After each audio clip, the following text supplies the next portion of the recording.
before I begin, I am speaking in Scottish. Incidentally, this will be delivered in Scottish. We'll get to that in a second. So there might be occasions where you ask me to be less Scottish and more enunciated, perhaps, but we'll see how we go. I do want to acknowledge the traditional owners of the land upon which we're meeting today, the land upon which, if we work, the land where we certainly live. That's the Yagara and Turrbal peoples.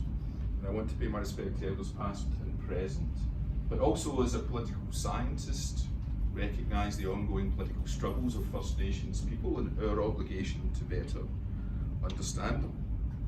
So I'm not sure who's in the room and where you're at in terms of political science, democracy, politics generally. I guess we'll find that out over the next few minutes. I have had an ongoing interest in democracy for 20 odd years. I'm a former public servant, but I did a PhD. My initial entry point as a scholar into democracy was to look at how parliamentary democracy operated during moments of crisis. And so I've had a long-standing interest in parliamentary democracy. I guess you would now say it's a long-standing gripe with parliamentary democracy. And in recent years, I've come to research and at times advocate for deliberative democracy as an alternative. So what I'm going to do today is tell you what I see to be the problems with parliamentary democracy, the democracy that we have, and some of the symptoms that we see as a consequence of democracy being broken.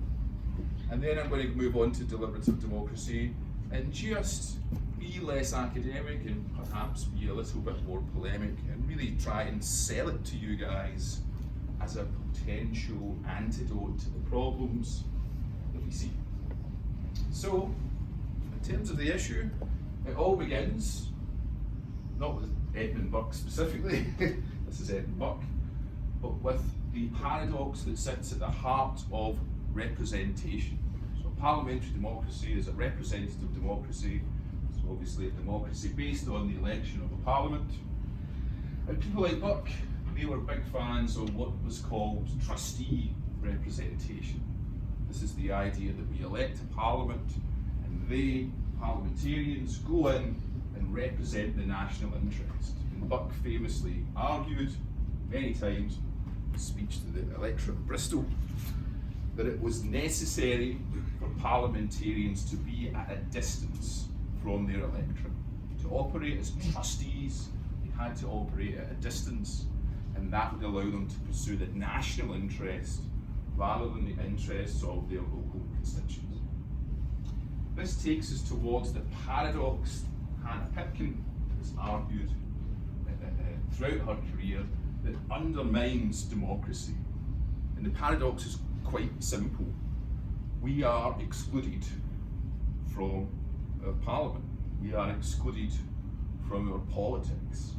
Every 3 years, every 4 years, we become powerful for a day. We might talk about powerful in the run up to that single day, the moment where we elect. We're all powerful when we're in the ballot box, and then we're excluded. And this exclusion sits at the heart of representative and parliamentary democracy. If you think about how you would like to be included, should you like to be included in your political system, where would your entry point be? You could shout outside the building, you could join an interest group and try and lobby and influence, you could go and see your constituency MP, if you've got a small scale matter, through their surgery, they would listen to you. But how would you actually physically influence a political decision that was about to affect your life? You can't. You're excluded. Now, the argument that I'm going to make to you is that this principle of exclusion is the wellspring of all democratic problems in parliamentary democracies. Okay? So, building on this idea, if you want to know more, Hannah Pitkin is an absolute favourite of mine. Concept of representation, a fantastic book. Building on the idea of exclusion, we talk about a democratic deficit as political scientists. You can't see the book, but Pippa Norris, Harvard, and Sydney University professor, has written an excellent text on the nature of democratic deficits. But this is a phrase which hasn't had a huge amount of traction in Australia, but certainly has been used widely in the US and the UK to describe the distance between the principles of democracy and the practice. And obviously, it's a negative description. That distance is said to be wide. That's why we call it a deficit. So there's many different dimensions of the deficit depending on the scholar, but at the heart of it is a view that we are distant. So parties, we can start with them, political parties. They are not often representative of everyday views. They were created in a different time to do a different thing. So there's a distance in the deficit literature in terms of its arguments between us and parties. Now, if we are distant from parties, we're distant from all politics, because party is the centre point and everything is built upon party, right? So your election outcome will not represent your views. Even if you have STV and a vote of proportional nature into a Senate, you're still not getting significant outcomes that reflect you. If the outcome doesn't represent you, then your government doesn't represent you. If your government doesn't represent you, then the policies that you will receive and experience will not reflect your wishes. Now, that's on the supply side. But on the demand side, there are problems with us. The deficit tells us that there's a growing apathy, might not be in this room, but out there. And that's because of that feeling of exclusion, that nothing we do really matters, that nothing really changes in a structural, fundamental, or radical way, that we can't access and influence the people that make decisions. And as a consequence, we withdraw, we disengage, we become super cynical. I never tell a taxi driver I'm a political scientist. I never.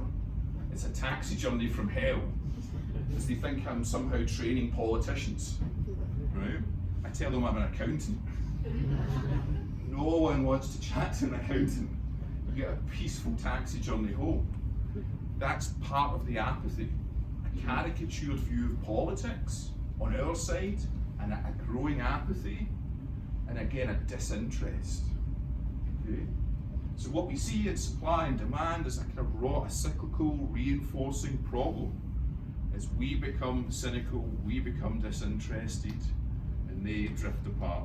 And this is what the phrase deficit was created to describe. I don't know if you stop as you go for questions. I'm completely easy-ozy. We can stop, we can go, we can do anything we want, I guess. Can I ask a question? Sure. It's not, isn't it? I mean, is there evidence to back this up? Is today different 50 years ago, different 100 years ago? Oh yeah. So you can see, you know, the primary, if you look, it's so difficult to describe lots of different scholarship in a nutshell. But principally what a lot of the scholarship does when it comes to Colin Hay, I'm pointing to here, why we hate politics, they use a lot of survey data, quantitative data based on us and our support for politics. That's the demand side. And typically what that data shows is, it would be replicated here. If I was to say to everyone here, do you like democracy? You know what the answer would be. Everyone likes democracy. And if I said, do you like Parliament?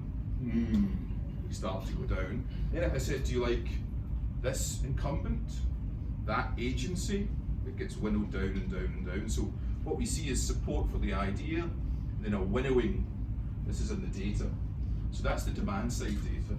And then on the supply side, what we typically see is more qualitative evaluations that look at the touchstones of parliamentary democracy, the constitutions, and then the reality of practice. So there's often like a qualitative assessment made on changes of morality, almost. So that's the literature, and it's brushstroke canvassing, basically, by me. To follow on from that, it sort of seems to me to be very Anglo-centric. Oh, absolutely. I've lived in Finland for 40 years, and Yeah. it's completely different. Yeah, so context specific, absolutely. US, Westminster systems, absolutely applicable there. But then, where people have stronger and different and more fundamental needs, parties become more important. People are more switched on. People have greater demands. So you can look at different contexts and see different deficits, for sure.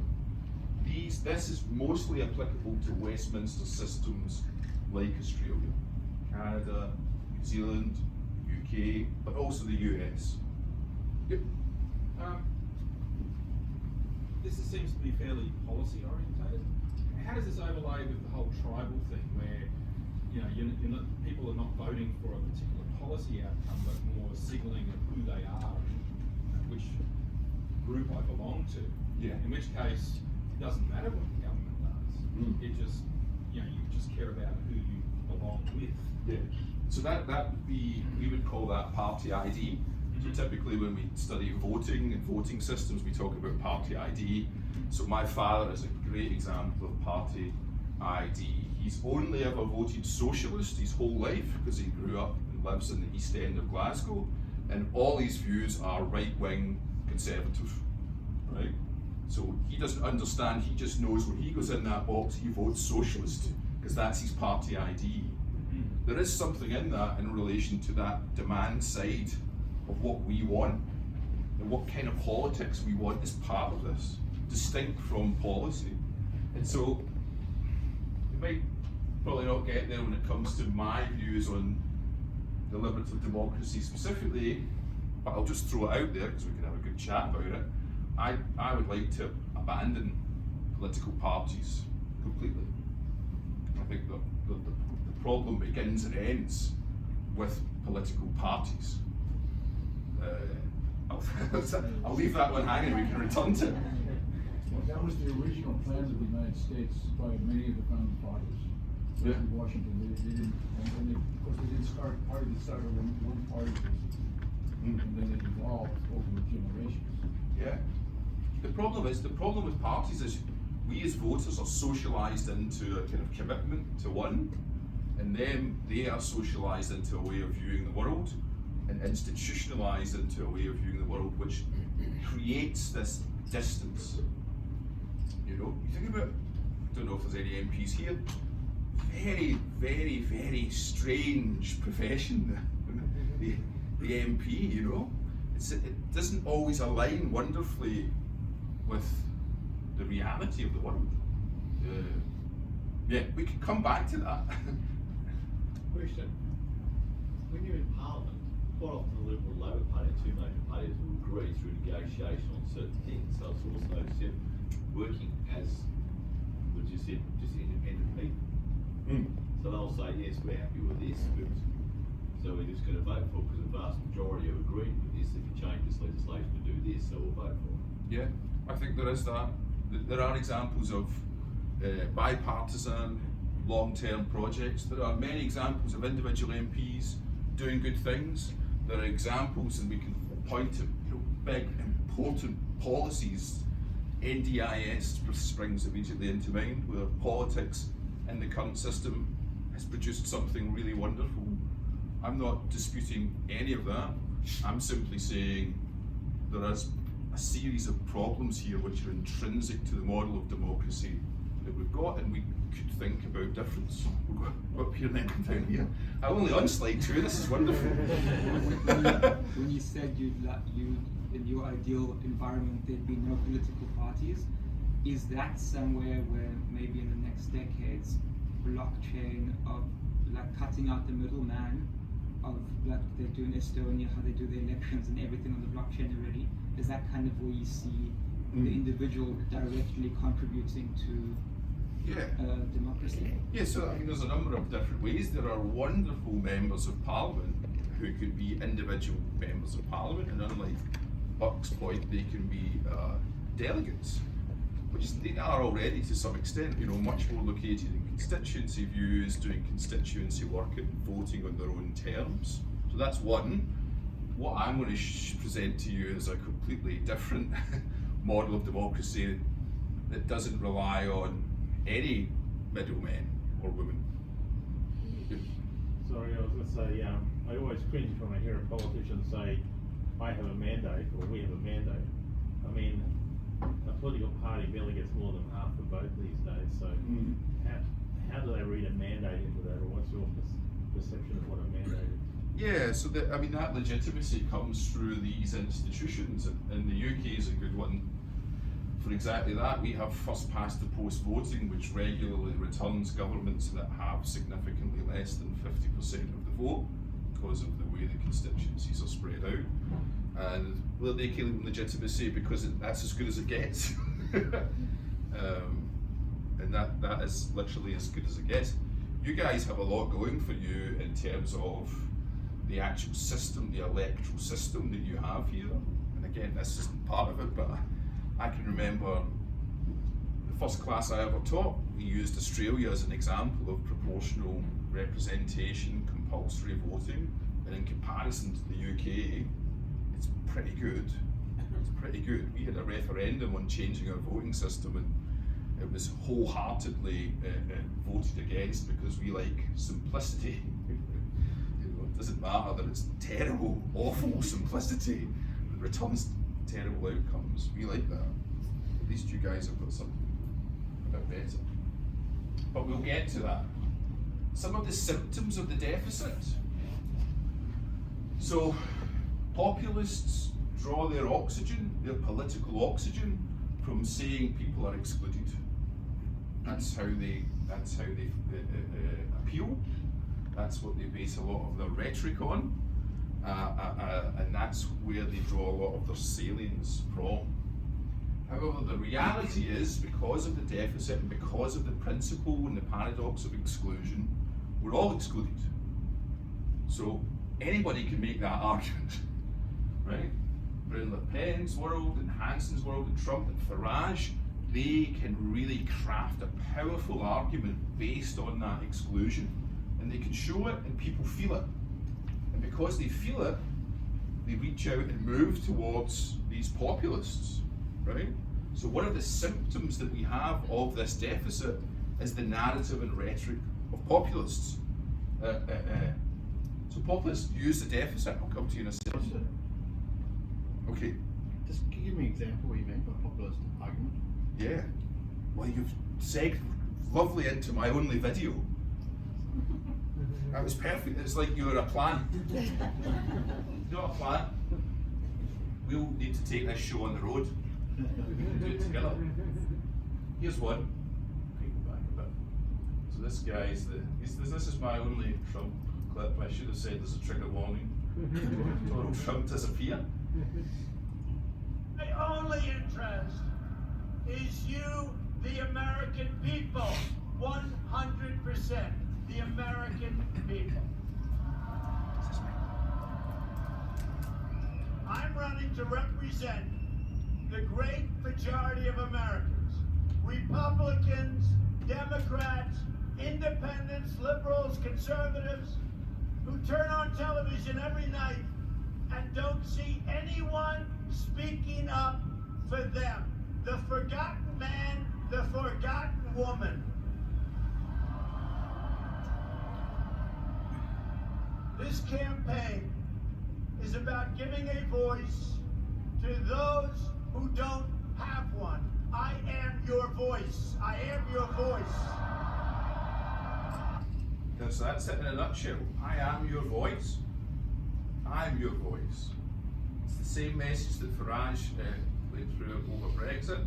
It's the same message that Le Pen works through in the presidential election, separating herself from politics as usual, saying that there's a forgotten electorate out there, that politics has passed by. But the truth is, because we're all excluded, we're all part of that. Okay? So that message is powerful because of that principle of exclusion, and they're managing to leverage it. So one of the symptoms that we can all see is exactly this. I've never tried to work a computer from this angle before.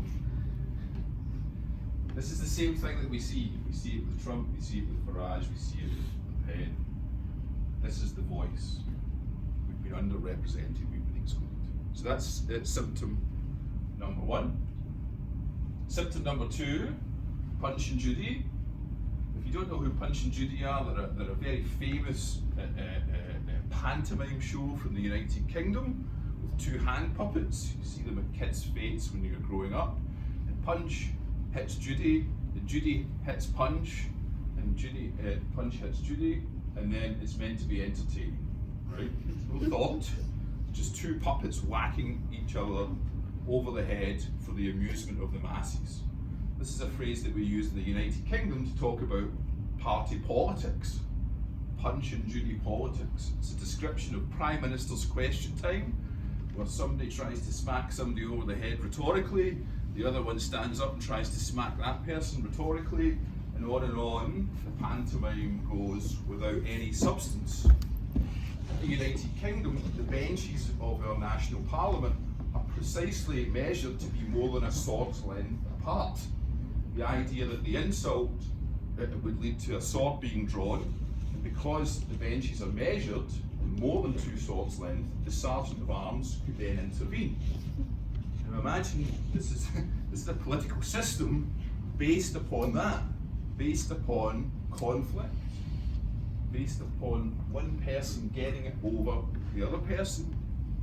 And that's zero-sum politics. My job is to shame you, to embarrass you, and therefore to be seen as better than you as a consequence.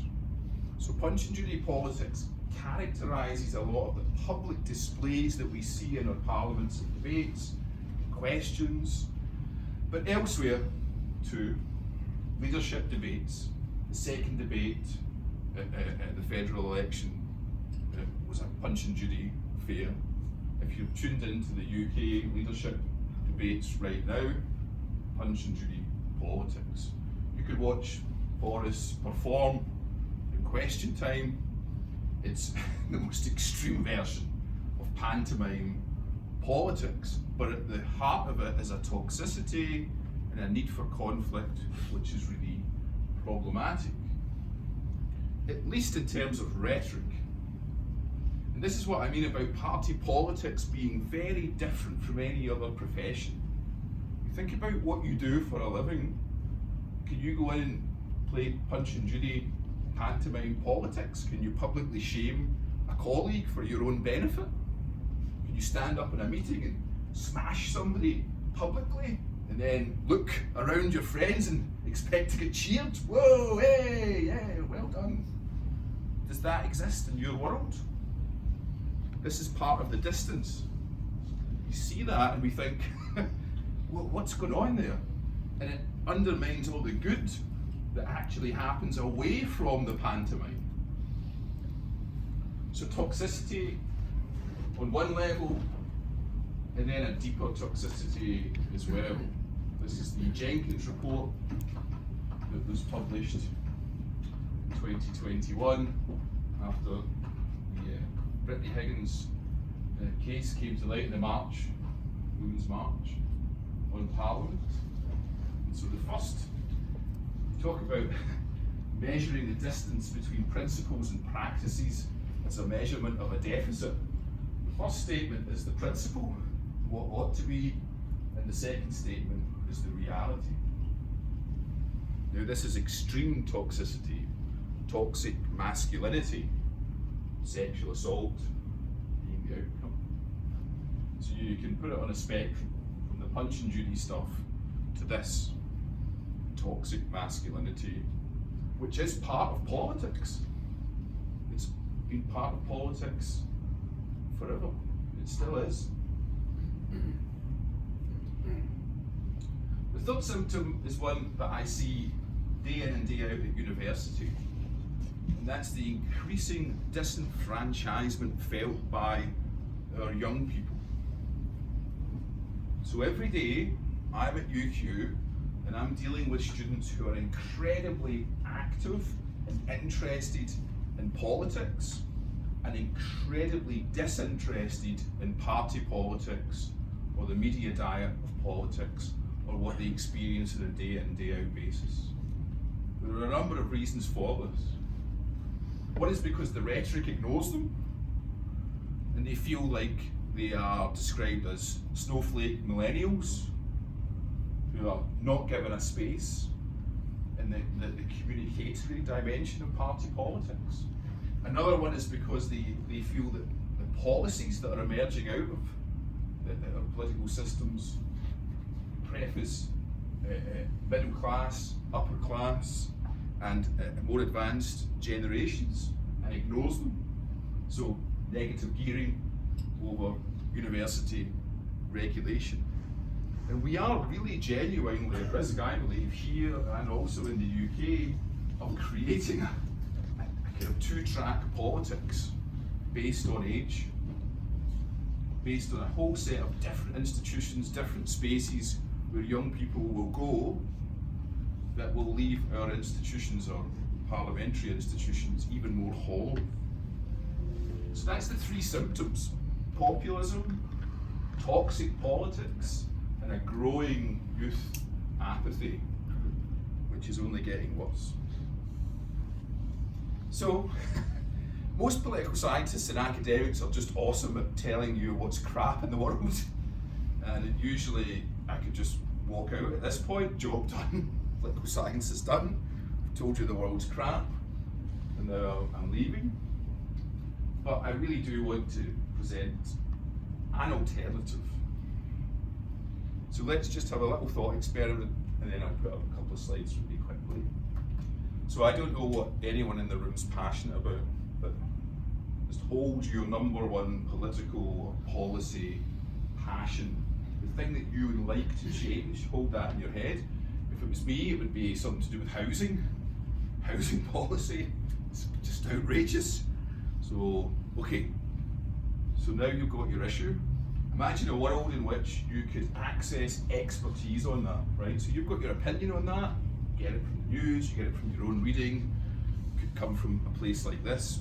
But imagine being able to sit down with multiple experts who would give you all the different angles, different data, and allow you to have an even more informed opinion about your policy or political area, right? You've got a good bit of education now under it. And then imagine you all walked to Parliament House, and those benches were empty, parliamentary benches, and we all sat down. All the people that cared about your policy were there. We sat down, and you debated, right?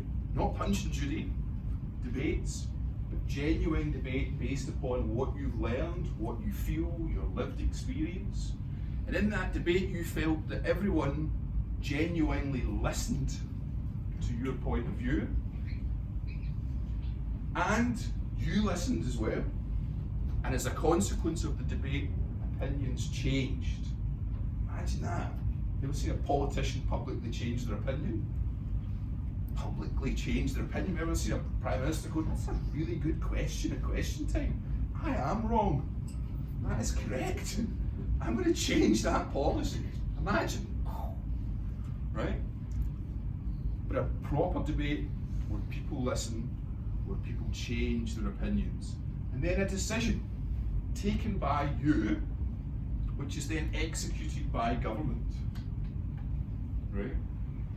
What you're thinking right now is a direct link to whether or not this alternative would work. So if you think that is just madness, it would never work, then you're not going to like what you're about to hear. If you think that's just not human nature, then it's impossible to pull off, you're not going to like it. If you think it's impractical, then that's another dimension. Yes?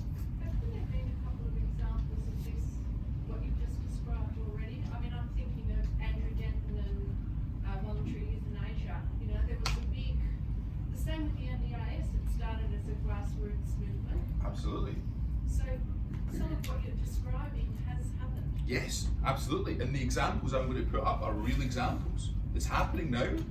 It's happening out there. It's not, this isn't radical. But if we want the essence of it, it's properly radical. The reality of it, less so. So it's a story of how much we want to dilute. It does sound very similar to the Swiss democratic system. Like, I think the word Swiss democracy is, from my understanding, the least dangerous or the least like broken. Yes. With their 7 representatives that have equal voting rights, and it's an uneven number, and each representative for 1 year being the president to represent the country internationally. Yeah. And then how it trickles down with the voting for each little topic, for each little canton. Yeah. It's very interesting. It doesn't escape the paradox of representation. It doesn't escape those issues. It's better, I would argue it's better, much more grassroots, there's more opportunities for participation as a consequence. And it's a bit like, you know, the difference between the voting system. One is definitely better than the other. UK is terrible, Australia is better. So we can go along that spectrum and say, here is the best parliamentary democracy we can get. But I'm saying that because we'll grow that from that paradox, we won't escape the problems. The deficit will still be there. Are you proposing that you expand Parliament greatly? I guess a lot of people might want to take part in discussions. So would it would grow to a lot of people. The only thing I can think of is, could it be very time consuming? And are the people who put the time in the ones who get to vote, or how does that work? And Well, yes to the time consuming, no to the expansion of Parliament. And what we need to do here is probably think about a few different models of change.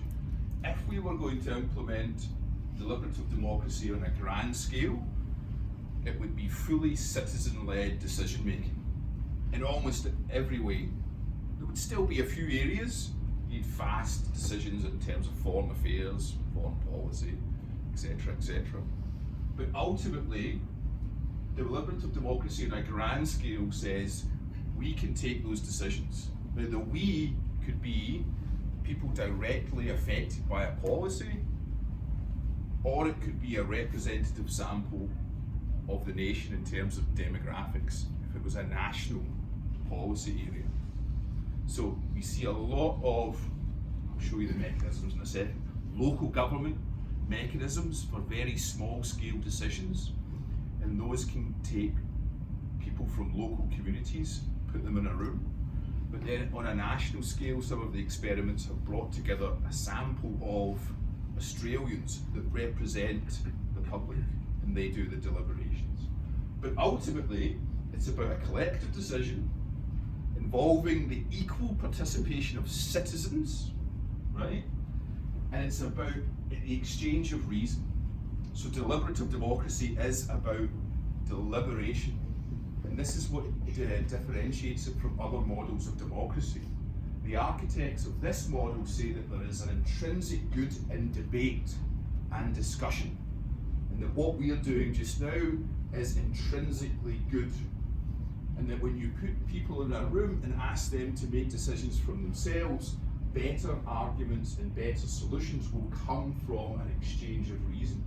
And through privileging and promoting citizen debates, we reclaim sovereignty from parties, elites, prime ministers, parliaments. So whether you buy into this model, it was really influenced by how much you believe in your ability to debate. So in that imaginary scenario, when we all marched up to Parliament House, do you think that the people in this room, if we were allowed to take a political decision and we were informed by experts and supported to deliberate, do you think we could produce better decisions than the MPs? The answer to that question is up to you, of course. But I would say, because I've seen it, you're absolutely better equipped to make those decisions for a whole variety of ways, one of which you're not socialised into a system of party politics. So, it's about us, we take decisions, we do it through debate, and we seek consensus when we debate. We listen to what people say, and we change our opinion. We change our opinion. I'll give you one example. It doesn't have to be that you listen to an academic and you go, oh, she's so smart, I'll just buy that argument. It can be about your own lived experience. So I ran I was an expert on it, and I chaired a part of it, what we call a citizens' jury, which was based here in Brisbane, and it was on road safety. Part of the debate was whether or not we should go for a zero alcohol in the bloodstream rule or law. So we're going to give this to the Department of Transport. They had sponsored it, and the jury, people like yourselves, said yes, zero, no alcohol in bloodstream. This will reduce accidents on the roads. And after it almost coming through, a woman spoke up. She hadn't said anything all day in the deliberations. And she told a story in front of the jury about her alcoholic husband and how she'd suffered domestic violence, and it would hurt her, physically hurt her, if he wasn't allowed to drive after a couple of drinks. Now that's lived experience. It's not academic argument, it's not data, it's not anything other than a woman talking to a room. And through that one contribution, we stop the whole process, we start again, and the debate then continues with cognizance of somebody's lived experience. And that one narrative transformed preferences more powerfully than the academics in the room could hoped. This is what we mean. So at the heart of it, I'll just fly through a couple of quick examples after this one. At the heart of it is what's called the Ideal Speech Act. And then you can read this passage and think about the communication you get in party politics. So the debates that we try and have in deliberative democratic contexts should try and pursue this. Free from distortion. We shouldn't be lying, no subterfuge, because none of us are trying to win an election. None of us are trying to get voted. We don't necessarily care about public opinion polls. There should be no hidden agendas, no arbitrary closure, so facts should be free and open. We should be guided by our arguments. And everyone should have a chance to speak. There should be equal participation. No loud voices. Everyone speaking equally. The guiding principle is that we can search for consensus through this debate, and through it you'll get better public policy outcomes, which are more sensitive to our needs. Can I just comment on that? Sure. I was in a government committee overseas, and it was a high-level government committee, and it was very democratic, and everybody was supposed to speak. It was all the nations and countries speaking. But there's one person on the committee, Mr. Zeller, that has particular issues, and this issue for them is like a bullet for their issue. Nobody on the committee, no matter how sick, wants to take this person on, and they'll basically end up having a fight that will last for the whole session, and so this zealot gets their thing voted. Yeah. Now what I did was very sneaky. The next day, when they were voting on all the rules, I had an amendment made in one word, which watered down the zealot's point of view. Sure. To be moderate. Sure. The point is, how do you deal with the zealots who like push? Yeah, so it's a great point. The whole thing. It's a great point. So again, part of your criticisms can be based on how we see each other interacting. In any room, you'll have a loud, arrogant bugger like me wanting to, hog the oxygen, and you'll have people who have genuine, real, valid points who just don't want to talk. So you wouldn't let those power imbalances run. So all of these things, the events that we use, are facilitated strongly, and equal participation is actually managed and produced. And ultimately there's loads of different strategies that you can do to get people's voices to be heard. And in some, for instance, we've opened up break rooms and put diaries that people can just go in and write in, and they've got equal weight to people. But you're right, that's one of the fundamental criticisms. We're all people are quiet, people are loud, and you can get those imbalances because it's us, right? But again, if you compare it to politics, who's working for equal participation at the moment? But it's true. I have a question. Yep. Yeah, my question is on how do you make it productive when, let's say you've got an issue that affects everyone on an individual basis, they've all got an opinion, they all want to get involved, and suddenly the whole country is in the debate. How does anything get done? Yeah, that's a good one. We'll have an example of one proposed mechanism for elections, national elections, to create a national conversation that could be deliberative. But how does anything get done one is a big issue, right? So what you're talking about here is, I mean, you guys have given up 2 hours of your time to listen to a bit of waffle on a Sunday. That's a big commitment, right? That's a huge commitment. So now we're talking about, I don't know, 4 or 5 weekends to do one of these citizens' juries, fully facilitated, fully engaged. That's a huge commitment as well. But we already do it because we all do jury duty, right? There's no difference between jury duty, which is a deliberative element and a decision on someone's life, and deliberative democracy. You know, there's an analogue here, and this is what this model's based on. Yep. This is all very sort of left brain, deliberative, and it starts with the fact, we have an agreed set of facts. We might have some agreement on an objective, and we're kind of debating the means to get there. Right? But we kind of live in a world now where people can't even agree on facts.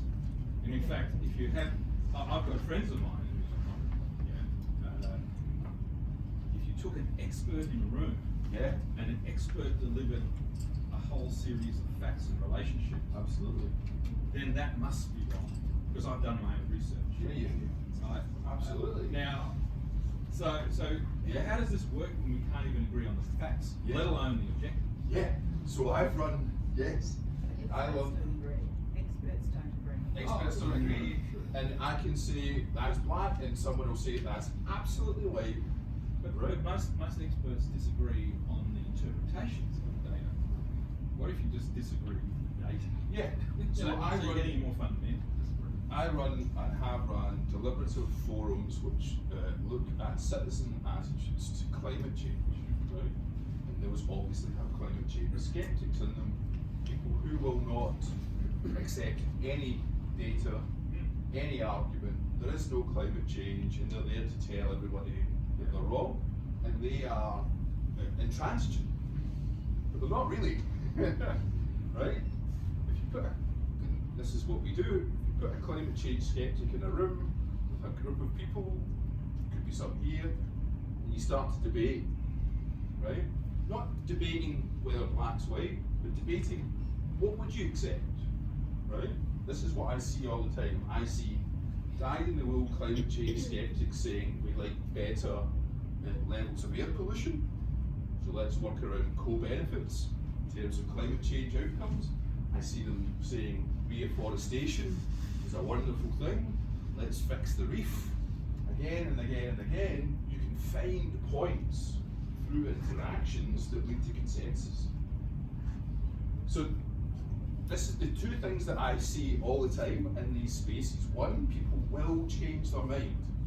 They will. It might not be on what you think, but you'll find consensus. And 2, after you've deliberated, written a report, produced it, given it to government, people's sense of citizenship is transformed. They become better political citizens.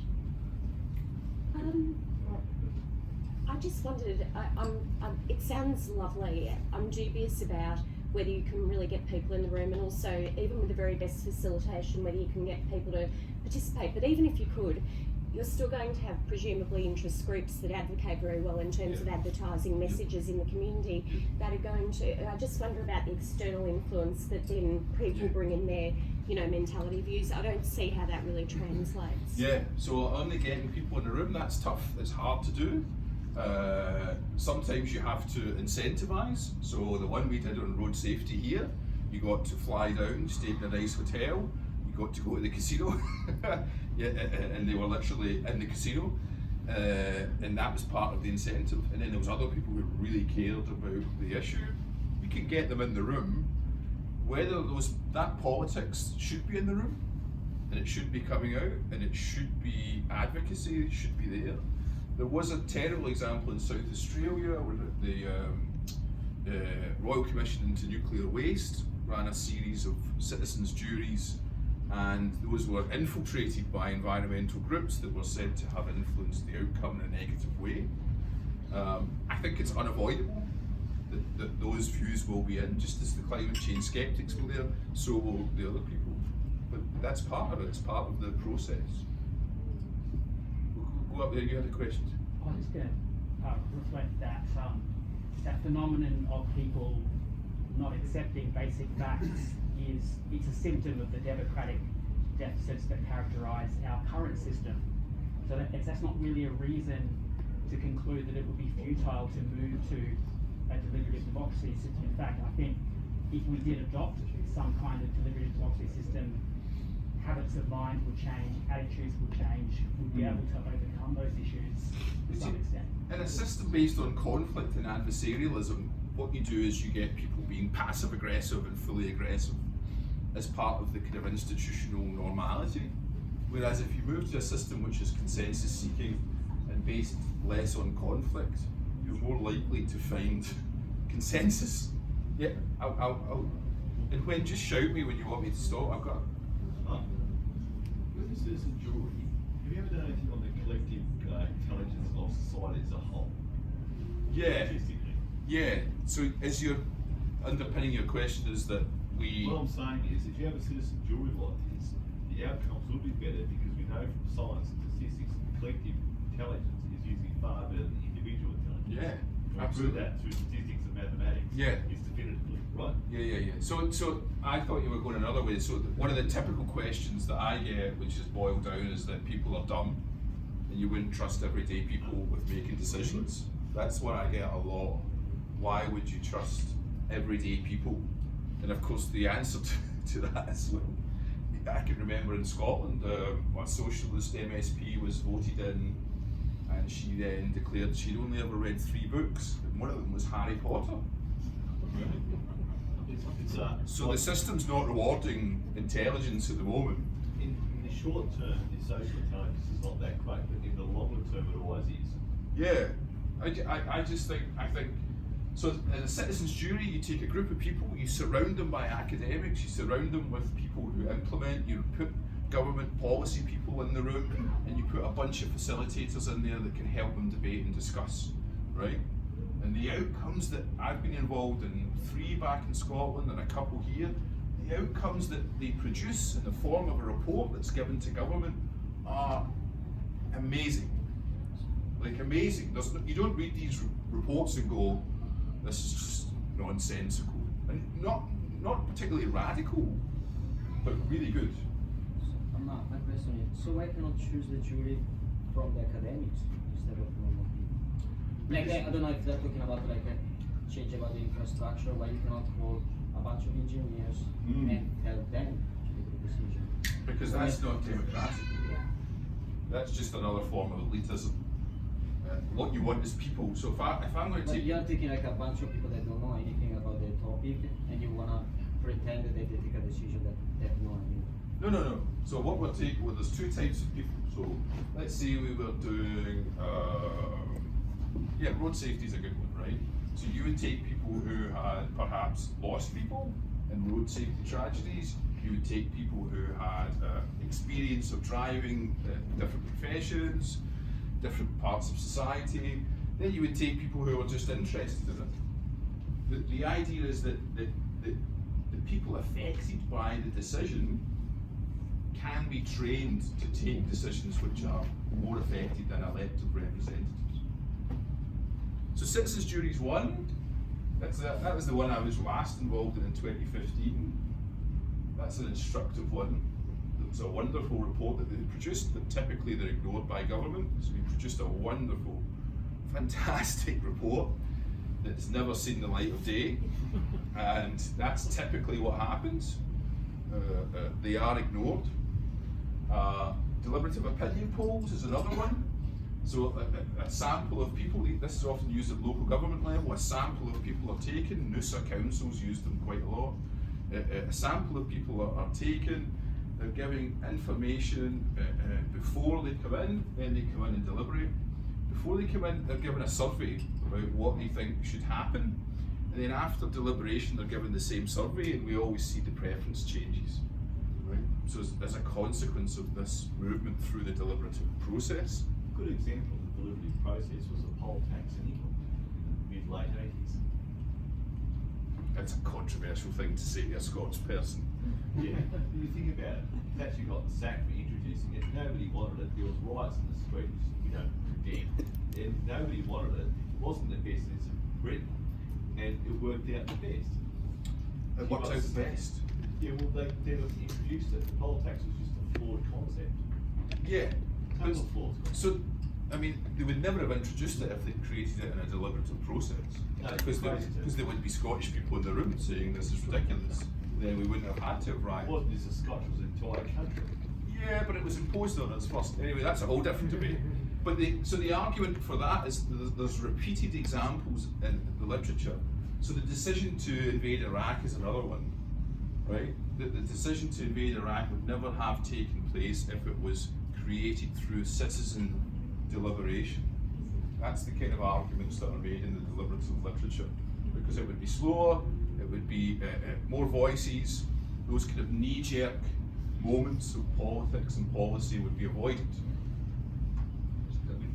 Speed of decision making is a key factor here. So slower decisions can be more thoughtful, more reasoned, more rapid times of crises. Rapid decision making is required by some people to exercise leadership. Yeah. And where the situation is complex or chaotic, and a response is needed before all the information is available. Yeah. How do you balance that? There's been different proposals for that. So typically, the most popular one tends to be keep a residual component of the current system. That's where we're at in terms of a stepping stone. So you'd still have a prime minister, but they would be reduced to those kind of foreign policy, crisis management type decisions. Yeah, there's no doubt about it. Where this stuff works best is typically at the moment those low-level, everyday type decisions which affect our lives. Where we see it working at the moment, it's at that local government level where people want to get involved in the daily decisions. As we go up and the stuff gets harder and harder, this stuff gets tougher and tougher to do. There's no doubt about that. And I'm selling this to you as an idea. It's an idea that I've been involved in at the citizens' jury level as a means of improving specific public policies. That's what I believe in. I believe in things like citizens' juries. I believe in deliberative opinion polls as a means of making policy better. Yes? Do you think this sort of thing has to be done in person or in real time? Because it seems like things like online discussion forums and systems like that would be a very good match for it, where people could look at an issue in the evening sort of thing and put their 2 cents in, and sure, it again, it would take a while sort of thing, rather than having to have everyone there sort of thing for hours. I've used the electronic online tools to create town hall debates, and they mimic what we saw in the face-to-face debate quite closely. Crowdsourcing apps also help. We can use Facebook and Twitter perform pretty well at forming consensus. There's no toxicity involved there. But what I mean in terms of online is online within a sample, not the public. Right. Yeah, because that's not, I mean, we'll come to that in a second as an example. That without the education, without the facilitation, you're just back in the toxicity and the trolling. So who do the education and facilitation? Who organises that? Is that where the power is? Yeah, so the facilitation, there's dedicated facilitators who are contracted out to run the facilitation. How do they get contracted? They get elected or? No, they just run the actual facilitators typically come from consultants. Yeah. And then they'll come to people like me, and then we'll sit and map them out. Yeah. Now that's the interesting point, right? What was that? Sorry. The people involved will end up making their own parties. They'll be the power brokers. So ultimately, there's an inescapable element here, right? As soon as you have a sample of people, you've got representation, right? So the killer argument that undermines this on a theoretical basis is, if you're a sample, even if you're a brilliant sample, and you truly reflect Australia or you truly reflect the people affected by the decision, you're still a sample. Still people out there that's going to be excluded.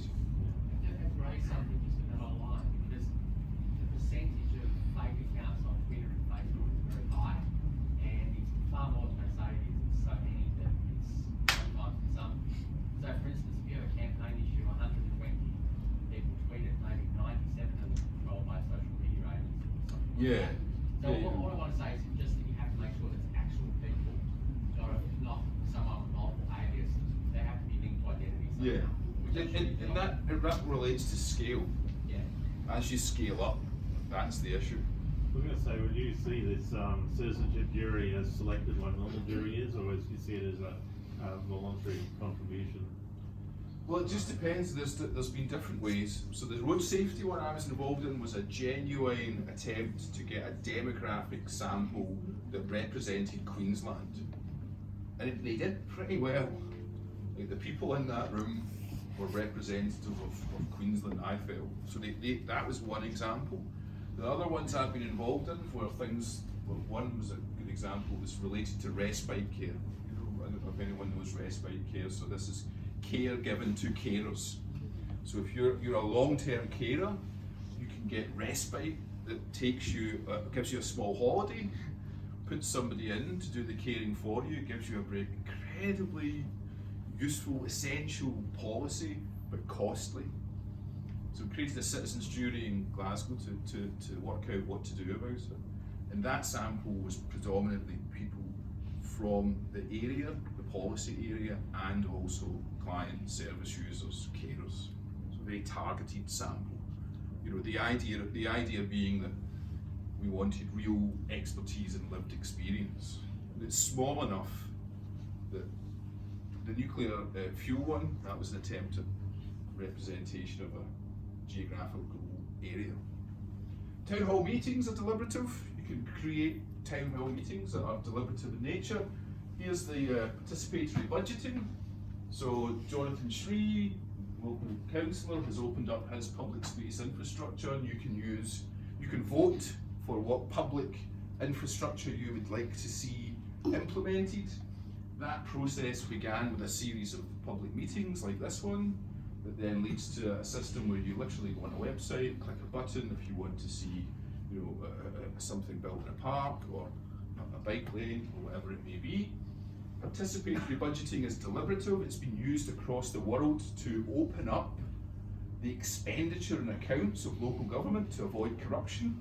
So we decide what our local government spends. Used in Geraldton here. For years, the infrastructure budget of Geraldton Council has been decided by the people of Geraldton, and that's a form of participation and deliberation directly linked to expenditure. I mean, that's pretty radical, to be honest, but it's happening right here in Brisbane and across Australia. We see massive consensus conferences, 10,000 people wired up with IT, all deciding on what topics should be deliberated on by politicians. And then coming back to your national question, this is the most radical proposal, comes from the US. So a deliberation day, we all get a day off, it's a national holiday, and samples of us are invited to deliberate with our local representatives who are due or up for election. In that sample, we get to ask our MPs and would-be MPs questions. We get a Q&A session, and then we deliberate on what we've heard. And the focus of this is on determining what topics should decide the election. So you do a local Q&A with your MPs, then there's a state-based one. This is over a space of hours. We go local, and then there's a state-based one. They're all televised, and we then set the tone for the election. Right?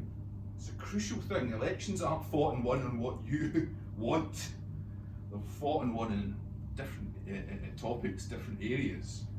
If you have a deliberation day, you can actually frame what the election process discusses. Quite radical. So those are the arguments. More inclusion, think about the deficit slide. More inclusion means greater legitimacy for decisions because it's coming from the people who are affected. Less apathy because we're actually involved, we're doing it. More vibrant political discourse because it's based on deliberation. There would be no party politics. That's a crucial one. Do we really want to do it ourselves? Quite nice having somebody to blame, isn't it? There'd be no knee-jerk policies, no poll tax, no invasions. Better policy decisions is the argument. That's the one I care about because it would be more nuanced. Less based on party dynamics, more based on actual expertise and lived experience around policy. There would be no populist narrative because the oxygen would be cut off. There's no way Trump can say, I will be your voice if you have your own voice. That doesn't exist. But ultimately, that's what I've said. This question is up to you. Do you really want to be included? I suspect those taxi drivers that drive me home that are pissed off at politicians, if you said to them, okay, give up 5 of your next weekends and we'll talk about taxi regulation and make a decision, they wouldn't show up. Well, it brings the next point, because when the government had Uber, there was a direct policy the government's made that directly affected them. Now, in Western Australia, what they did was, they spoke to the taxi industry. What they did was, and the only state that doesn't, and I agree with what they did, they said if you are an Uber driver, then you have to pay an extra tax, the extra 10% GST as not holding a taxi licence fee to the state government. Yep. And that went back to reimburse the taxi drivers for the fallen value of their licences. And I thought it was a very, very sound and good policy.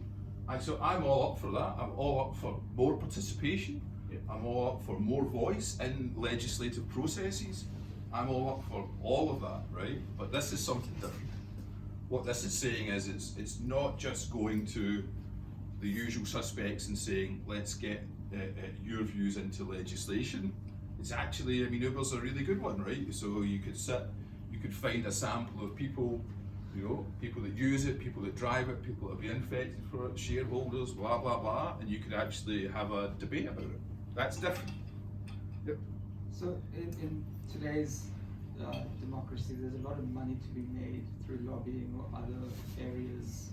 How can this ever get to reality with so much money at play and so much greed involved in today's politics?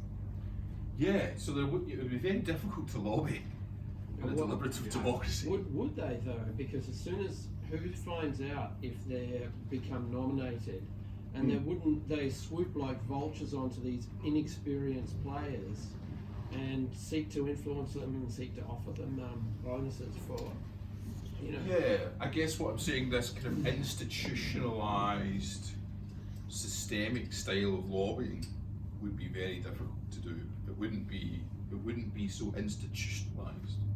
Not to say you couldn't go in and there's a 30-person citizen jury in your Google. You can bribe anybody. Yeah, I'm not saying that. I don't know. That's probably a different presentation for someone else. Yeah, this is an observation rather than a question. But I noticed a similar process in the Netherlands in the decision making of companies. And this didn't happen in the large multinationals where it's an international sort of flavour, but in a Dutch company. So they'll have a system where the CEO will sit down with a lot of the employees in the company and discuss company decisions until a consensus is reached. So it just reminded me of this and thought you should know about it. I mean, there were pros and cons of this system that were observed from me as an outside observer. Like, one is there is a lot of talking going on to get to the same point. Yeah. But at the same time, everyone around the table is learning how company decisions are made, which is, I think, what you were saying. I mean, the investment required for this is extraordinary. It's extraordinary. And so, you know, you talk about reform, right? So you've got the radical, let's get rid of parliaments, let's get rid of parties, we'll take decisions. And of course, that's not going to happen, right? So that's the radical normative systemic stuff over here, right? And then as it meets reality, what you do is you get more citizens' juries, more citizen voice, more participation in certain ways, better parliamentary debates, more town hall stuff.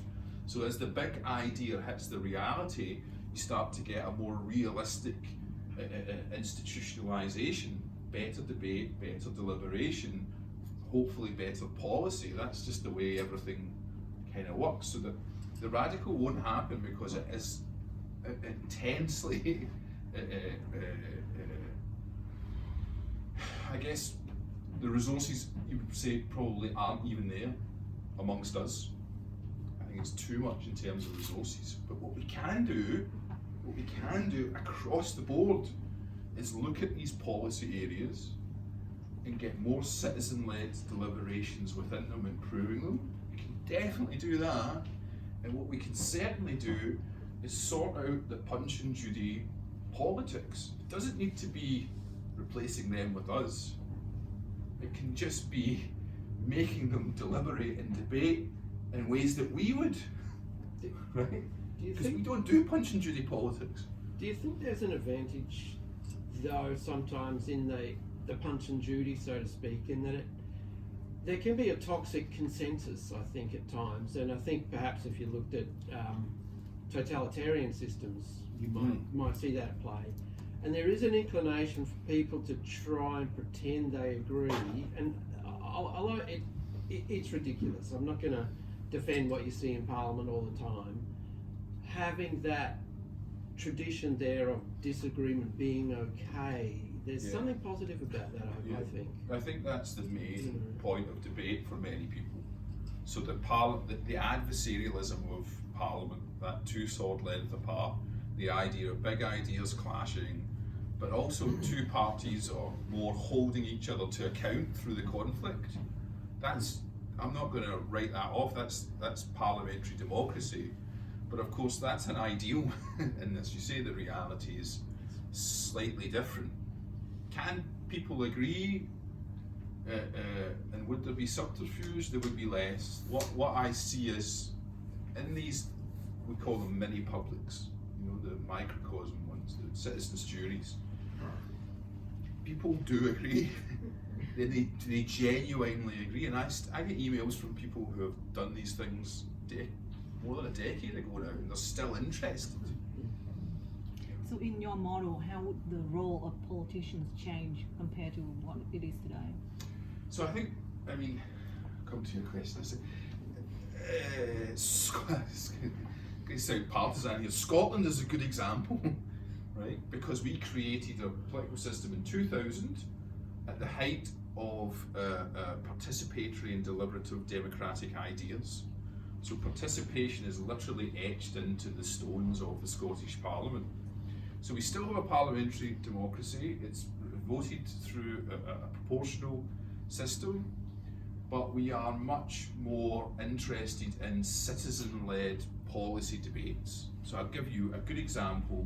We created a children's commissioner in Scotland, and through that process, people actually, this is why I gave you that thought experiment of sitting in the Parliament, people actually came in, sat in the parliamentary debate benches and had deliberative debates. Children actually came in to the Parliament and were facilitated to debate and deliberate. The normal cut and thrust of the First Minister's questions and all that's still happening. Legislative processes are still happening, but there are deliberative moments institutionalised with it. And I think that's as good as we can get just now. So a kind of two-track system. Sorry. Perhaps a way would be to invest in education at a younger age to make political science the deliberative systems same as young high school kids. Yeah. And actually invest every year at the end of it, you've got educated adults. So I know a lot of people who are not information voters, shall we say. And they would have benefited that type of education. Yeah. Yeah. At least in their lives. Just to have that becomes like maths, science, and history. Yeah. Not a necessary component of education. Yeah, I agree completely. Like we train young people in politics, but we don't. We should. But I see in these moments, in these citizens' juries, I see people rock up. They rock up because we've flown them here, and they think I'll have 3 weekends of going out in Brisbane. I'll go to the casino. I'll just have a good time. We give them some living money, and that's why they come in. And then when they leave, they are transformed. Like just in terms of that policy area, but also how they speak to each other, how they deliberate, debate. For a lot of people, they've never heard of active listening. You're not listening. You've got to listen and then respond to what you've heard. Just that process it's worth the money, and you see the transformation. So you can do that in a short space of time. I think you were waiting, but yes. So just a quick one. Is Scotland the only place you can reference, or is there somewhere this is working well, and how did they get there? So there's loads of places. Participatory budgeting in Porto Alegre is one of the kind of international poster childs of this thing. So the impetus there was dealing with corruption, local government. Here up at Noosa, we've had multiple really good efforts in relation to local environmental policy and recycling, even rubbish collection. All over Australia you see these little miniature events, but the holistic stuff you can't really point to many places because of the timing. It's really difficult to reverse hundreds of years of parliamentary democracy. Scotland was lucky in the sense that it was created. It wasn't created from scratch because we had a big institutional process anyway, but yeah, we had a moment to do something differently. Yeah. I'm doing very badly in questions here. There's so many major issues, and then like a thousand, let's say, minor issues that Parliament or Congress would deal with every day. They have committees full-time dealing with it for years. So how is there any limit you see? Do you believe that these citizen committees will replace Parliament, or that you'd have a combination? And how would Parliament be mandated to follow at some point what the committee would say? Yeah. So I mean, in my head, if I had the genie in a bottle, I would create a two-track system, and I would have a dramatically reformed public service. And a lot of the public service would take over day-to-day decision making, but held to account by citizen-led deliberators. Technocrats, but held to account by citizen, and part of the kind of participatory budget type accountability, opening the books up, that kind of model. So that would be one. But I would also keep a parliament, and I would keep a prime minister, and I would keep a cabinet. But I would try and get them to work the way they were created to. I would try and hold them to the actual principles of democracy as much as they could. And then I would be having regular deliberations through these mini publics as much as you could. That would be my world. Just on your comment earlier about apathy in youth, that certainly sounds sort of intuitively right. And I guess I'm thinking, people can become apathetic if they're, disengaged, disregarded, whatever. But also, if your needs are being met and you don't have any reason. So there's this positivity effect of ageing. And of course, the ageing population probably has a lot of advantages. I was curious, how is apathy measured? Which generation are the most apathetic, and how is apathy measured? Is that about voting participation or self-reported attitudes? Or yeah, it tends to be self-reported attitudes. It's interesting what you say. So there's two ways to kind of look at legitimacy. Obviously, one is the input and one is the output, right? So legitimacy in an input term is, how much is my voice heard? How much is it an input into the political system? And then output is like, what am I getting? Right? Because maybe I don't need a voice if I've got a lovely house and the housing market's really working for me and my kids are well educated and my healthcare's great. not really that interested because I've got a nice life, right? So you can have really strong output legitimacy and weak input legitimacy, you know? And so the classic model there is cited Singapore, you know? Bloody brilliant public service stuff, low crime, great health, you know, a really strong economy, not much input if you want to change anything, right? So output strong, input weak. Now, when you're young, right, you need to have a bit of input because you're not getting a huge amount of output because the system is not designed to give you public policy, right? You start to get those public policy benefits as you work through and you earn money and blah, blah, blah, right? So it's incredibly frustrating and every, I think, generation feels the input stuff, right? But this output stuff's coming later and later. It's no longer the case that you're getting your outputs in your early 20s. You know, I'm 43 and I've just bought my first house. So I'm like, I need some output, you know? And so what happens for a collapse is output and input goes. When you got no output and you got no input, then it's Molotov cocktail time. We're years and miles away from that here. But it's an interesting story in terms of the journey of young people. Are they going to get to these outputs and feel that satisfaction? If not, then we're in trouble. It seems like a lot of the rules of politics and voting tend to get locked in. You know, in Australia, proposals to change things, in America and the UK and all around the world, that whoever's winning out of it doesn't want to change it. So what do you think the prospects are of just generally democracy changing and adapting and in different places around the world, and do you think it's gonna doomed to get worse and worse? So I wrote a bit of a paper on this once to describe the reasons why the Scottish system has started to return to the Westminster system. Part of the reason is because the people who are in that system, it's a real effort. It's time, resources, it's time away from electorates, and so they gradually go back to the Westminster system because that's too much.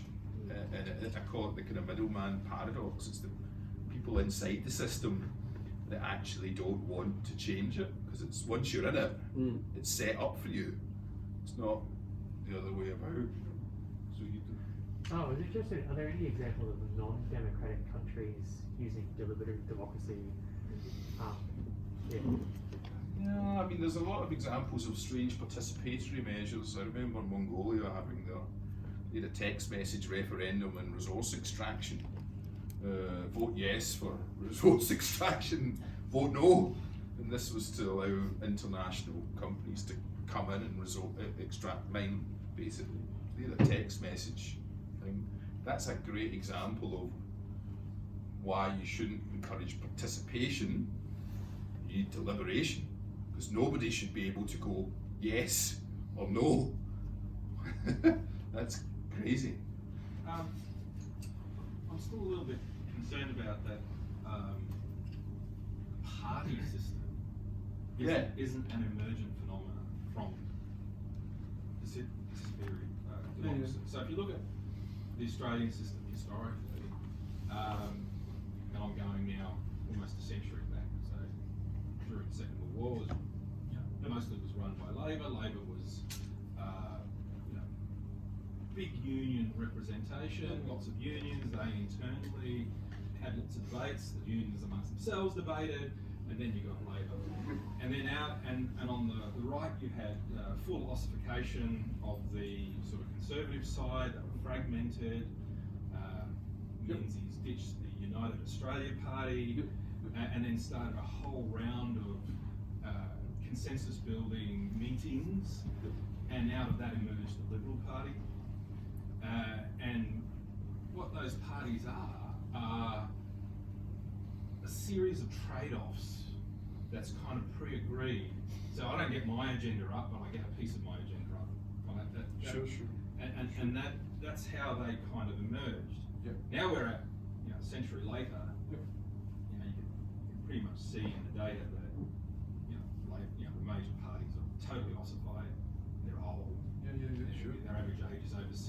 Yeah. This is the young, and in the last elections, the millennials are large and in charge. Yeah. They're now the largest voting group for the first time. Yeah. So, you know, so it isn't, there's nothing forcing us to have parties. They just seem to emerge. Yeah. Historically, but they last for a long time. But they're not. It's not in our constitution, unless you're a one-party state. Yeah. So, but turkeys don't vote for Christmas, do they? It's as simple as that. yeah. Turkeys don't vote. So yeah, I just don't know that you can get rid of the party, and it's just a cycle that we go through. I mean, you're right. So that parties were created to establish our human rights, to create liberal systems, to take us out of poverty, to make sure we didn't starve. We're now way beyond that. We're way beyond that. I mean, here now, we're way beyond that. So the idea of mass mobilization into a system so that we could be fed, so that we could secure human rights, that's no longer where we're at. And you're right, this generation, like I'm in classrooms with them every day, and they're just scratching their head. They're scratching their head and going, what is this? It's not relevant. None of what I guess the previous generations have done for the millennials is relevant to them, because they feel disenfranchised, and because they feel, and therefore they feel apathetic, because they can't make a difference with climate change. Exactly. They can't make a difference with negative gearing or anything that will enable them to step into. And they don't see acknowledgement of that. They don't see. I remember Anna Bly, and she gave a presentation, annual lecture at our university, and she had just retired, and she said, I can't believe that all these things are happening in the world that I never saw or acknowledged before. Community groups, digital media, advocacy. And she said, you know, and the reason I couldn't see them is because I was socialised into a party system. All I was interested in was the party. Yeah. There's a famous phrase, the party blindfold. Yeah, I remember reading about the so-called tribe notion, which came in around the time that the Gen Xers were starting to have a voice. And when we talk about deliberative democracy, I think that's what the millennials would want to have happening, because it happens on a Sunday afternoon in their lounge rooms when they're all getting together and they, you know, play their whatever games they do, and you know, their whole lifestyle is much more, I guess, communal. Yes. In a sense where they do listen to one another. And I think it's toxicity as well. It's a complete anachronism to that generation. Yeah. Built on respect. Like, I often say, like, think about how you parent your kids, yeah. right? And then think about what you see in politics. Well, say, share, be polite, be respectful. Yeah. And then you switch on the news, and you get two people smashing each other. As a parent of two, I think that they're incredibly respectful to me and my friends and other people, but the other people must have credibility towards them. And so they really do point the finger at a lot of the baby boomers, because, as you said before, you've got the 60-year-olds still making decisions that aren't relevant to the young ones, and like I said before, the young ones actually can't, and I mean, one of my young ones is 31, you know, and actively wanting to buy property, but just being priced out, and it's really heartbreaking to see how they struggle. And that's a good example. So often when I do public speaking, we have millennials and they shout stuff out, stuff they're angry about, right? They just shout it out, and kind of say to them, you know, that baby boomer millennial conversation is a perfect one that you could put in a deliberative context and actually build some respect out of, because it's a kind of soundbite type debate, and it's too simplistic. It's a bit like vaccination, you know, that's kind of vax, anti-vax. These are simplistic terms, and they're problematic terms that get in the way. Can I just raise a point which is off on a tangent, but it just so speaks to political decisions? When the first, I think, COVID shot was offered to everybody, but correct me if I'm wrong, it might be the second, but so my young ones, 27 and 31, their age group were pulled back from having the shot because a political decision was was taken that other groups needed it more, which is fair enough. You know, it was teachers and school children. And then they got the blame for the high infection rates. And so here we have another example of young people not having a voice at all. That's like that with everything though. Like as I say, when the GFC struck, it was the poor people who got the blame. They borrowed too much money. We see it today with poor, bad monetary policy, where housing prices are just ridiculous because of the flawed proposition in monetary policy, which all it does is cause speculative hoardings. Yeah, but who votes for that monetary policy? But at the moment there's an inquiry going on because in my view, if you look at it from a political point of view, yeah, I'm not going to go into that, sorry. But you think about the narratives, right? The narratives you see in politics are simplifying narratives, right? That's what they do. Simplify the story because that allows me to market something to you, right? And we don't get the complexity, we don't get the respect of different positions. We get soundbite. How can I simplify this story to the point where I'll get a sentence on the news tonight at 6 o'clock? Well, they also cower to the ones that squawk the loudest. The interest groups that, and it's usually the ones with the money. And I mean, corporations are another story, but it's who holds the greatest amount of wealth in this country right now. And that's part of the issue with reform. Yeah, also today's political system, the sensationalism that profits the media so much and the polarization, like those two stories wouldn't be an issue if you didn't have to consume those media outlets. Well, we haven't mentioned the media yet, and so that's a huge issue as well. So the media is hypocritical, right? They smash politicians. The reason why the taxi driver hates me is because he gets this diet of toxicity through media, right? Which basically perpetuates the problems and sensationalizes the problems, but at the same time points the finger at the politicians. And that's what the media does. Look at these politicians sensationalizing this issue and forgetting the people that matter, you. And then they don't hold themselves to account for doing exactly that. And that's part of the cyclical. I don't know how we're doing for time, incidentally. Maybe 15 more minutes. I'm happy to go on for as long as you guys have questions. Just on that still, and I think Australia is very fortunate in that case because you do not have to consume majority of the media and still have a high quality life. You don't have to know what's going on because it's such a technically well-run country that you could fully ignore the sensationalism and be completely fine. Yeah, but it would be nice to live in a place that didn't have it as much. Yeah, it wasn't profit driven so One much. positive thing I'll say about Australia, which I really like, that I think compulsory voting is the best thing Australia ever did. I really believe that. I agree with that. Sorry, we'll go with two more. We'll go up the back and then down to the middle. I just wanted to add a couple of points on history. This stuff is debated quite a lot, but it's the same debates they were having. And I wonder if your views on like 19th century, 18th century France, where they had Napoleon, Robespierre, or the Communards, all that sort of stuff, where they felt they weren't represented, and then they got represented, and then they ended up with Napoleon.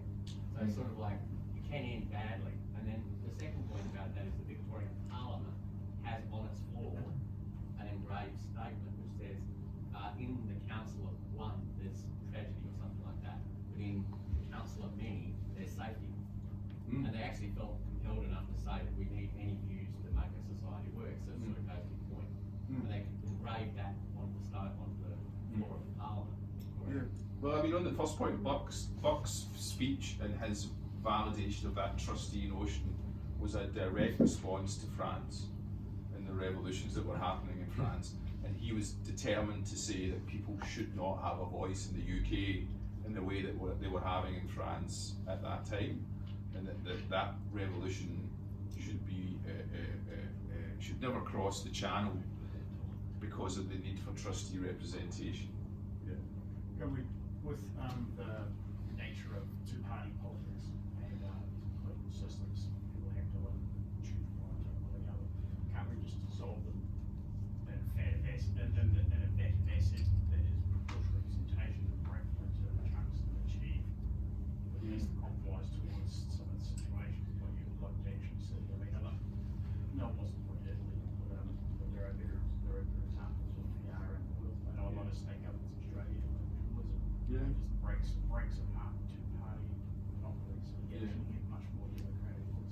Yeah, definitely breaking apart two parties is a good thing to do. I think that's much better.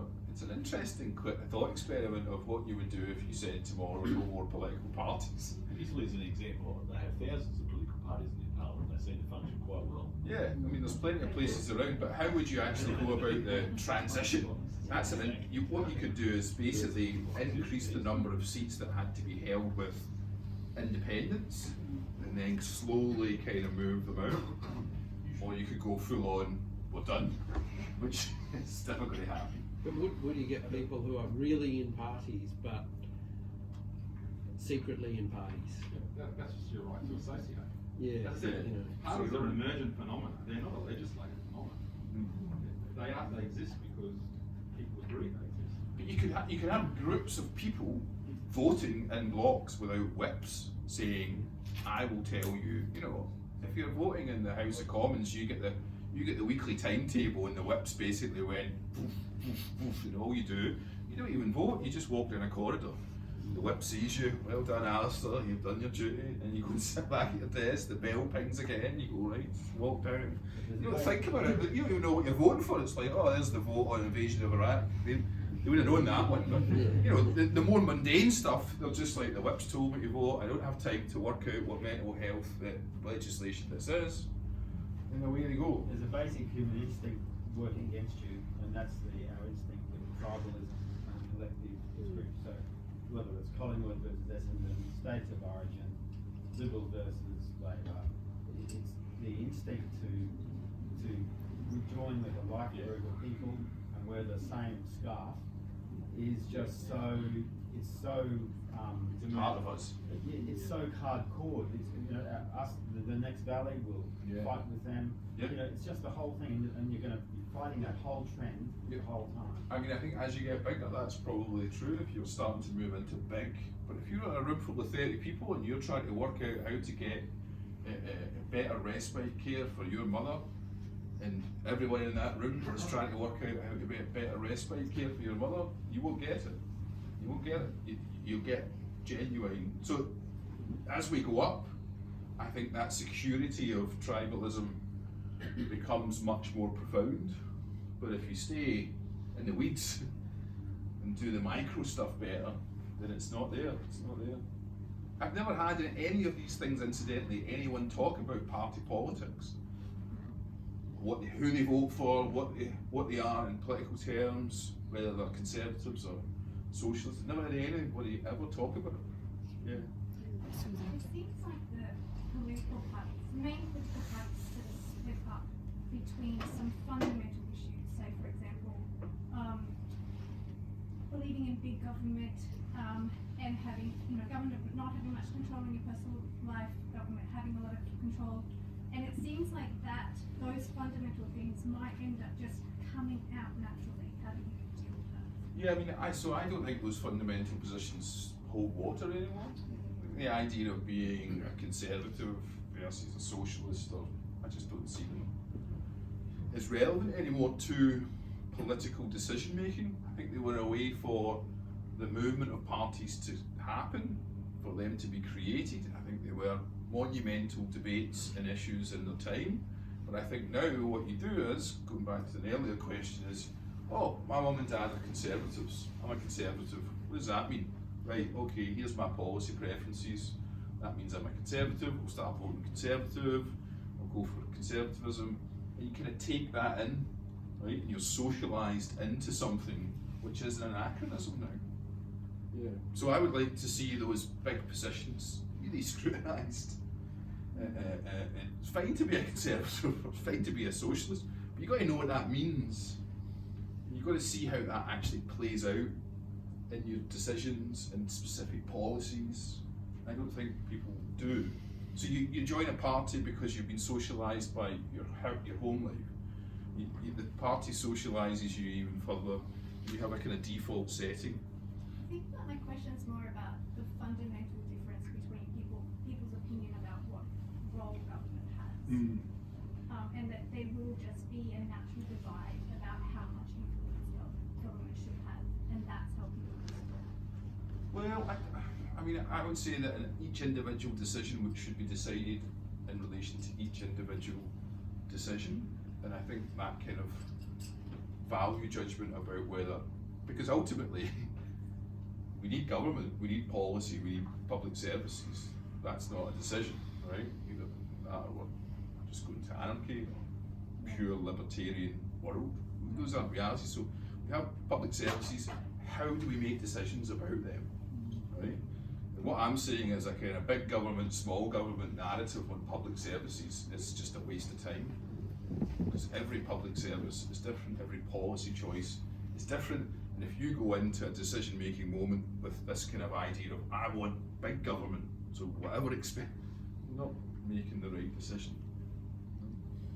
We probably have time for one last question. Anyone who hasn't asked a question, wants to make a comment or? Pretty good at asking questions. Oh, I was in for an easy time. I was like, wandering in today, like, oh yeah. Just to comment maybe when I've seen a democracy being born in South Africa, and it was born in the late 80s and the early 90s, and during the transition period, what you describe as that participatory democracy at a grassroots level with street committees and that sort of thing, it actually happened, and it resulted in a constitution being drawn up, which was quite extraordinary. But what takes over then is differing ideologies, and then and you go on that slide, and that's the story, I think, of newly created democracies.